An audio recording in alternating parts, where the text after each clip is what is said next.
வணக்கம் தமிழ் பெருங்குடி மக்களே. 2026 தேர்தல் வரப்போகிறது. விரைவில் வாக்களிக்கப் போகிறீர்கள். தப்பித்தவறி கூட திமுக என்ற தீய சக்தி ஆட்சிக்கு வந்துவிடக்கூடாது. ஏதோ ஒரு ஞாபகத்தில் அல்லது இவர்கள் செய்யக்கூடிய வெற்று விளம்பரங்களை எல்லாம் பார்த்து சரி இந்த முறை ஒரு ஓட்டு போடுவோமே என்று நீங்கள் நினைத்து தப்பித்தவறி கூட வாக்களித்து விடக்கூடாது என்பதற்காகத்தான் இந்த 5 ஆண்டு கால அவல ஆட்சியில் நடந்த சம்பவங்கள் ஒவ்வொன்றாக உங்களுக்கு நினைவுபடுத்தி கொண்டிருக்கின்றேன். பல்வேறு பரபரப்புகள் காரணமாக, பல்வேறு அன்றாடம் வரக்கூடிய செய்திகள் காரணமாக நடந்த பல்வேறு விஷயங்களெல்லாம் நம்ம மறந்துடுவோம். அதையெல்லாம் நினைவுபடுத்துவதற்காகத்தான் நான் தொடர்ந்து உங்களோடு பேசி கொண்டிருக்கிறேன். வாக்குச்சாவடிக்கு செல்லும் ஒவ்வொருவரும் இந்த சம்பவங்களை எல்லாம் நீங்கள் நினைத்து பார்த்துவிட்டு நீங்கள் வாக்களிக்க வேண்டும். நீங்கள் இந்த சம்பவங்களை எல்லாம் நினைவு கொண்டு பார்த்தீர்கள் என்றால் தப்பித்தவறி கூட திமுகவுக்கோ அதன் கூட்டணி கட்சிகளுக்கோ வாக்களிக்க மாட்டீர்கள் என்று நான் உறுதியாக நம்புகிறேன். அக்டோபர் 2024 சென்னை அண்ணா நகரில் ஒரு குழந்தை சம்மந்தமான ஒரு பாலியல் புகார் வருது. சம்பவம் ஃபஸ்ட்டு எப்படி நடக்குதுன்றதை பார்க்கலாம். ஒரு 10 வயசு பொம்பளை புள்ள குழந்தை, 10 வயசு குழந்தை. அந்த குழந்தையோட உடம்புல துர்நாற்றம் வீசுது. துர்நாற்றம் வீசின உடனே அவங்க அம்மா பக்கத்தில் இருக்க ப்ரைவேட் ஹாஸ்பிட்டல் கூப்பிட்டு போயிட்டு இந்த மாதிரிம்மா அப்படின்னு சொல்லிட்டு சொன்ன உடனே அவங்க இது ஒரு செக்ஷுவல் அஃபென்ஸுன்றதை தெரிஞ்சு கீழ்ப்பாக்கம் மருத்துவக் கல்லூரி மருத்துவமனைக்கு அவர்கள் அனுப்பி வைக்கிறார்கள். கீழ்ப்பாக்கம் மருத்துவக் கல்லூரி மருத்துவர்கள் இந்த குழந்தையை பரிசோதித்து விட்டு இந்த பெண் கடுமையாக பாலியல் வன்முறைக்கு ஆளாக்கப்பட்டிருக்கிறாள் என்பதை கண்டறிந்து உடனடியாக சைல்டு ஹெல்ப்லைன் மற்றும் காவல் நிலையத்திற்கு தகவல் தெரிவிக்கிறார்கள். Anna Nagar K4 all women police ஸ்டேஷன்லேருந்து ராஜி என்ற ஆய்வாளர் வருகிறார்கள். அந்த ஹாஸ்பிட்டலில் அந்த குழந்தையும் அவங்க அம்மாவும் இருக்காங்க. ஹாஸ்பிட்டலுக்கு போன இந்த இன்ஸ்பெக்டரு குழந்தையோட அம்மா கிட்ட நீ வீட்டுக்கு போய் இந்த பொண்ணோட ஆதார் கார்டெல்லாம் எடுத்துகிட்டு வான்னு சொல்லிவிட்டு அனுப்பிடுறாங்க. அனுப்பிட்டு அந்த மருத்துவ பரிசோதனைக்காக போயிருந்த அந்த குழந்தைய அந்த ஹாஸ்பிட்டல் வளாகத்திலே ஒரு லிஃப்ட்டுக்கு பக்கத்தில் வச்சு விசாரிக்கிறாங்க. என்ன நடந்துச்சுன்னு சொல்லு அப்படின்ட்டு. இப்படி விசாரிக்கிறத இவங்களே வீடியோவாக எடுக்கிறாங்க. யார்? இந்த இன்ஸ்பெக்டர் வீடியோவாக எடுத்துகிட்டு அதுக்கப்புறம் குழந்தை ஹாஸ்பிட்டலில் இருக்குது, ஸ்டேஷனுக்கு போகிறாங்க. ஸ்டேஷனில் அந்த குழந்தையோட அம்மாவும் இருக்காங்க, அப்பாவும் வந்துடுறாரு. இதற்கு நடுவே இந்த குழந்தையின் பக்கத்து வீட்டில் இருந்த சதீஷ் என்ற ஒரு 32 வயது நபர் ஒருவர் ஸ்டேஷனுக்கு வர்றாரு. அந்த சதீஷை சேரில் உட்கார வச்சுட்டு இந்த குழந்தையோட அம்மாவையும் அப்பாவையும் இந்த இன்ஸ்பெக்டர் அடிக்கிறாங்க. லாக்கப்பில் வச்சு அடிக்கிறாங்க, செல்ஃபோனை பிடுங்குறாங்க. இதற்கு பிறகு இந்த சதீஷுக்கு ஆதரவாக ஒரு 10-15 பேர் வந்து அந்த குழந்தையோட அம்மா மேலே புகார் கொடுக்குறாங்க. அது என்ன புகார் கொடுத்தாங்கன்னு தெரியல, புகார் கொடுக்குறாங்க. புகார் கொடுத்த உடனே இந்த குழந்தையோட அப்பாவை இந்த இன்ஸ்பெக்டர் அடித்து சமாதானமாக புகாரை வாபஸ் வாங்குன்றாங்க. அவங்க அப்பா கொத்தனார் வேலை செய்கிறவர். அடிக்காதீங்கம்மா, என் கை ஏதாவது ஆகிடுச்சுன்னா என்னால் வேலை செய்ய முடியாது அப்படின்லாம் சொல்கிறாங்க. இதற்கு நடுவே ஒரு வாரம் கழித்து அந்த குழந்தைய இந்த இன்ஸ்பெக்டர் விசாரித்த வீடியோ இருக்கு இல்லையா, இது சமூக வலைத்தளங்களில் வெளியே வருகிறது. அந்த பார்க்குறவங்க அதிர்ச்சி ஆகுறாங்க. 10 வயசு குழந்தை பாலியல் வன்முறைக்கு ஆளாக இருக்குது. அந்த குழந்தைய இந்த மாதிரி ஹாஸ்பிட்டல் காரிடாரில் வச்சு ஒரு இருட்டான இடத்துல வச்சு விசாரித்து அந்த வீடியோ எப்படி வெளியில் வருதுன்ற விஷயம் சமூகத்தை பரபரப்பாக்குகிறது. பரபரப்பான உடனே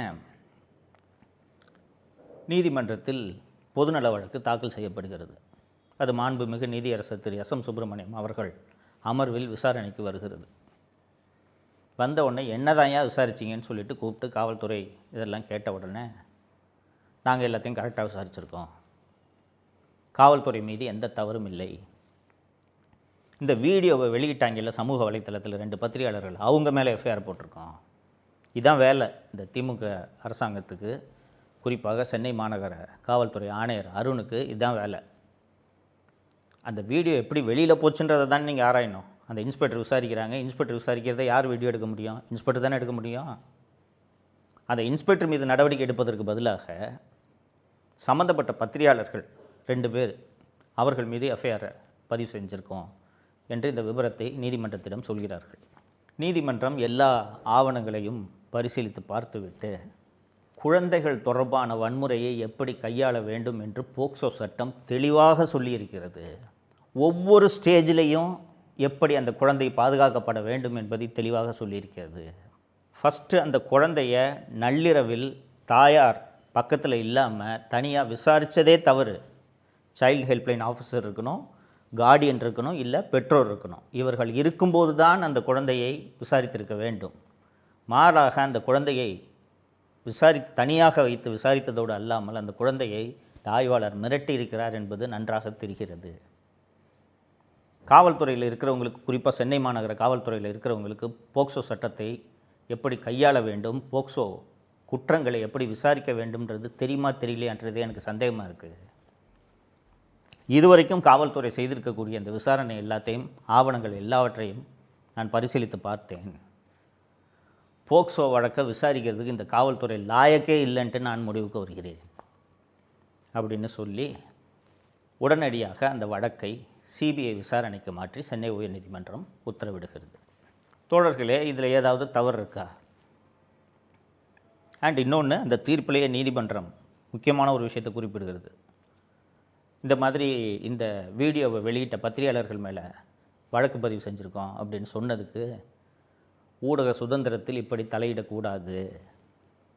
அந்த வீடியோ அவர்களுக்கு எப்படி சென்று சேர்ந்தது என்று அந்த வீடியோவை லீக் பண்ணவங்க மேலே தான் நீங்கள் நடவடிக்கை எடுக்கணுமே ஒழிய பத்திரிகையாளர்கள் மீது நடவடிக்கை எடுப்பது என்பது ஊடக சுதந்திரத்தை நெருக்கும் ஒரு விவகாரம், ஊடக சுதந்திரத்தை பறிக்கும் ஒரு விவகாரம் என்று நீதிமன்றம் அந்த தீர்ப்பிலேயே சொல்லியிருக்கு. சரி நண்பர்களே, நீங்கள் பார்த்தீங்க, இப்போ இந்த சம்பவத்தெல்லாம் சொன்னேன். 10 வயசு குழந்தை, அந்த பக்கத்து வீட்டுக்காரன் அந்த சதீஷ் என்பவன் அந்த குழந்தைய தொடர்ந்து பல மாதங்களாக சீரழித்திருக்கிறான். 10 வயசு குழந்தைங்க, யோசிச்சு பாருங்கள். ஸோ காவல்துறை இதை ரொம்ப பக்குவமாக விசாரித்து உடனடியாக அந்த குற்றவாளியை கைது செய்திருந்தால் யாருமே இதை பற்றி விவாதிக்க போகிறதில்ல, இல்லைங்களா? நீதிமன்றமும் இதை சிபிஐ விசாரணைக்கு மாற்ற வேண்டிய தேவை என்ன இருக்குது? யாரும் இதை சிபிஐ விசாரணைக்கு மாற்றியிருக்க போவதில்லை. ஆனால் இந்த விசாரணை எப்படியெல்லாம் நடந்துச்சுன்றதை நம்ம பார்த்தோம். யார் குற்றம் இழைத்தானோ அவனை சேரில் உட்கார வச்சு குழந்தையோட பெற்றோரை ரூமுக்குள்ளே போட்டு அடித்து சமரசமாக போங்கன்னு சொல்கிற ஒரு காவல்துறை எப்படி விசாரணை சரியாக நடத்த முடியும்? இந்த காரணத்தினால் தானே சென்னை உயர்நீதிமன்றம் சிபிஐ விசாரணைக்கு உத்தரவிட்டிருக்கிறது. சிபிஐ விசாரணைக்கு ஏன் உத்தரவிடுகிறோம் என்பதற்கு ஒரு மிக விரிவான காரணங்களை நீதிபதி அந்த தீர்ப்பில் எல்லாம் எழுதியிருக்கிறார், இல்லைங்களா? சரி, சிபிஐ விசாரிச்சுட்டு போட்டுமே, இதில் என்ன தப்பு இருக்குது? சிபிஐ தானே, அதுவும் ஒரு ஏஜென்சி தானே. விசாரிச்சுட்டு யார் இதில் தப்பு பண்ணியிருக்காங்களோ அவர்கள் மீது தானே சிபிஐ நடவடிக்கை எடுக்க போகிறது. ஆனால் சென்னை மாநகர காவல்துறை என்ன செய்தது தெரியுமா? பல லட்சம் ரூபாய் செலவு செய்து சென்னை உயர்நீதிமன்றம் பிறப்பித்த இந்த உத்தரவுக்கு எதிராக உச்சநீதிமன்றம் சென்றார்கள். உச்சநீதிமன்றத்துக்கு போய் இந்த வழக்கை சிபிஐக்கு மாற்றக்கூடாது, சென்னை காவல்துறை மீது எந்த தப்புமே இல்லை, நாங்களே விசாரிக்கிறோம் என்று ஒரு வாதத்தை முன்வைக்கிறார்கள். உச்சநீதிமன்றம் சிபிஐ விசாரணை வேண்டியதில்லைன்றதை நாங்கள் ஏற்றுக்கிறோம், ஆனால் சென்னை காவல்துறை இதை விசாரிக்கக்கூடாது, சென்னை காவல்துறை எந்த முறையில் விசாரித்திருக்கிறது என்பதை உயர்நீதிமன்றம் தனது தீர்ப்பில் தெளிவாக பதிவு செய்திருக்கிறது. அதனால் சென்னை காவல்துறை இதை விசாரித்தால் இது சரியான இந்த விசாரணை நடைபெறாது அப்படின்ற விஷயத்தை பதிவு செய்து சிறப்பு புலனாய்வு குழு ஒன்றை அமைக்க வேண்டும். அந்த சிறப்பு புலனாய்வு குழு தமிழகத்தைச் சேர்ந்த ஒரு 7 ஐபிஎஸ் அதிகாரிகளோட பட்டியலை கொடுங்கன்ட்டு தமிழக அரசுக்கிட்ட கேட்டு வாங்கி ஒரு 3 ஐபிஎஸ் அதிகாரிகளை தேர்ந்தெடுத்து அந்த சிறப்பு புலனாய்வு குழு இதை விசாரிக்க வேண்டும். சிறப்பு புலனாய்வு குழு நடத்தும் விசாரணையை சென்னை உயர்நீதிமன்றம் மேற்பார்வை செய்ய வேண்டும் அப்படின்ட்டு உச்சநீதிமன்றம் அந்த உத்தரவை மாடிஃபை பண்ணாங்க. சிறப்பு புலனாய்வு குழு விசாரணையை தொடங்கியதும் அந்த வீடியோ எடுத்து அந்த வீடியோவை ரிலீஸ் பண்ணாங்கல்ல காவல்துறை ஆய்வாளர் ராஜி, அவர் கைது செய்யப்பட்டார். இப்போ சென்னை மாநகர காவல்துறை இதை விசாரித்திருந்தால் அந்த ஆய்வாளர் கைது செய்யப்பட்டிருப்பாரா? நீதிமன்றம் மேற்பார்வை செய்யவில்லை என்றால் அந்த ஆய்வாளர் கைது செய்யப்பட்டிருப்பாரா? அந்த ஆய்வாளர் தானே இதில் முதல் குற்றவாளி. ஆனால் அந்த ஆய்வாளரை காப்பாற்ற சென்னை மாநகர காவல்துறை எந்த தவறுமே செய்யவில்லை என்பதை நிரூபிப்பதற்காக மக்கள் வரிப்பணம் பல லட்சம் ரூபாயை செலவு செய்து உச்சநீதிமன்றம் சென்றிருக்கிறது சென்னை காவல்துறை. ஒரு 10 வயசு குழந்தைக்கு இப்படிப்பட்ட அநியாயம் நடந்திருக்கிறது. இது பொதுவெளிக்கு வந்து விட்டது, செய்தித்தாள்களில் வந்திருக்கிறது, சமூக வலைத்தளங்கள் முழுக்க இது விவாதிக்கப்படுகிறது. ஒரு குழந்தைங்க, அந்த குழந்தையோட மோசமான பாலியல் சம்பவம் தொடர்பாக காவல்துறை சரியாக விசாரிக்கவில்லையே என்ற புகார்களும் விமர்சனங்களும் எழும்போது தமிழக முதல்வர் தலையிட்டு என்ன செய்திருக்க வேண்டும்? அந்த K4 ஆல் விமன் போலீஸ் ஸ்டேஷனில் இருக்கிற அத்தனை பேரையும் கூண்டோடு சஸ்பெண்ட் பண்ணியிருக்கணுமா இல்லையா? இதுதானே ஒரு சிறந்த நிர்வாகிக்கு அழகு. என்னோட ஆட்சியில் ஒரு 10 வயசு குழந்தைக்கு இப்படி நடந்திருக்குது, ஊடகங்களில் வெளியே வந்த பிறகு தான் இது தெரிஞ்சிருக்கு. இன்னொன்று, இது போல் ஒரு சம்பவம் அங்கே நடந்துக்கிட்டு இருக்குன்ற விஷயம் ஊடகங்கள் மூலமாக முதல்வருக்கு தெரிய வேண்டும். உளவுத்துறை என்ன செய்து கொண்டிருக்கிறது? ஒவ்வொரு போலீஸ் ஸ்டேஷனுக்கும் ஒரு உளவுத்துறை கான்ஸ்டபிள் ஒருவர் அங்கே இருக்கார். அவர் ஸ்டேஷனில் எந்த தவறு நடந்தாலும் அதை உடனடியாக அரசுக்கு அவருடைய தலைமை அதிகாரிக்கும் அரசுக்கும் தெரியப்படுத்த வேண்டியது அவருடைய கடமை. அப்போது இப்படி ஒரு சம்பவம் நடந்திருக்கு. இந்த சம்பவம் ஊடகங்களில் வெளியான பிறகுதான் எனக்கு தெரிய வருகிறது. நீதிமன்றம் எனக்கு கீழ் இருக்கக்கூடிய இந்த காவல்துறையின் மீது கடுமையான கண்டனங்களை பதிவு செய்திருக்கிறது. இப்படி எனது ஆட்சிக்கு அவப்பெயரை ஏற்படுத்தி தந்த இந்த அதிகாரிகள் மீது கடுமையான நடவடிக்கையை எடுப்பேன் என்று ஒரு முதல்வர் எடுத்திருந்தார் என்றால் அவர் நல்ல நிர்வாகி, நல்ல முதலமைச்சர், நல்ல அரசன். எதற்காக தமிழக முதல்வர் ஸ்டாலினை பொம்மை முதல்வர் என்று சொல்கிறார்கள் என்று தெரிகிறதா? சரி, சிபிஐ விசாரணைக்கு உத்தரவிட்டுச்சு, சரியா? இந்த மாதிரி சிபிஐ விசாரணைக்கு போட்டுட்டாங்க. இதுக்கு காரணமானவங்க யாருன்னு கண்டுபிடிச்சா அவங்க மீதெல்லாம் துறை ரீதியான நடவடிக்கை எடுக்க வேண்டும் என்று ஒரு நல்ல முதல்வர் உத்தரவிட்டிருக்க வேண்டுமா இல்லையா?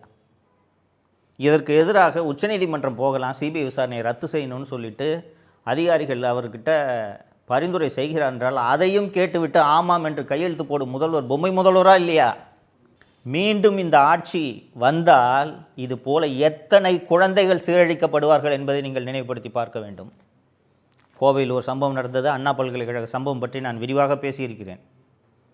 இப்படியெல்லாம் குற்றங்கள் இந்த ஆட்சியில் நடக்கிறதே, இது எனக்கு அவமானம், சட்டம் ஒழுங்குக்கு பொறுப்பாக இருக்கக்கூடிய எனக்கு அவமானம் என்று கடுமையான நடவடிக்கையை தமிழக முதல்வர் எடுத்திருந்தார் என்றால் உண்மையாகவே அவர் இரும்பு கரம் கொண்டு ஆட்சி நடத்துகிறார் என்று ஒப்புக்கொள்ளலாம். ஆனால் ஒரு பொம்மை போல அவர் முதலமைச்சராக அமர்ந்து கொண்டிருக்கிறார். அந்த அதிகாரிகள் அவர்கள் இஷ்டத்துக்கு ஆட்டம் போட்டு கொண்டிருக்கிறார்கள் என்றால் மீண்டும் திராவிட முன்னேற்ற கழக ஆட்சி வந்தால் இதுதானே தொடரும், மீண்டும் இந்த அவலம்தானே தொடரும். அவர் பொம்மை போல ஒவ்வொரு நிகழ்ச்சிக்கும் சென்று புகைப்படம் எடுப்பது, ஷூட்டிங் எடுப்பது என்று இந்த வேலைகளை மட்டும்தானே அவர் செய்து கொண்டிருப்பார். இந்த ஆட்சி தொடர வேண்டுமா என்பதை நீங்கள் சிந்தித்து பாருங்கள். 10 வயசு குழந்தை சார், 10 வயசு குழந்தை எவ்வளவு கொடுமை அனுபவிச்சிருக்கும். அந்த குற்றவாளியை காப்பாற்றுறதுக்கு காவல்துறையே வேலை செய்து அந்த காவல்துறையை காப்பாற்றுறதுக்கு உச்சநீதிமன்றம் வரை தமிழக அரசு செல்கிறது என்றால் எப்படிப்பட்ட அவல ஆட்சி இந்த ஆட்சி என்பதை நீங்கள் மறந்துவிடக்கூடாது. வாக்குச்சாவடிக்கு செல்லும்போது தப்பித்தவறி கூட திமுக மற்றும் அதன் கூட்டணி கட்சிகளுக்கு வாக்களித்தால் நாம் தமிழகத்துக்கு செய்யக்கூடிய மிகப்பெரிய பாவம், அநியாயம் என்பது உங்கள் அத்தனை பேர் மனதிலும் இருக்க வேண்டும். தோழர்களே, திமுக ஆட்சியை வீட்டுக்கு அனுப்புவதோடு நமது கடமை முடிந்துவிடக்கூடாது. திமுக என்ற கட்சி இனி எழுந்திருக்கவே கூடாது. அதை உறுதி செய்ய வேண்டியது உங்களது கடமை. செய்வீர்கள் என்று நம்புகிறேன். நன்றி.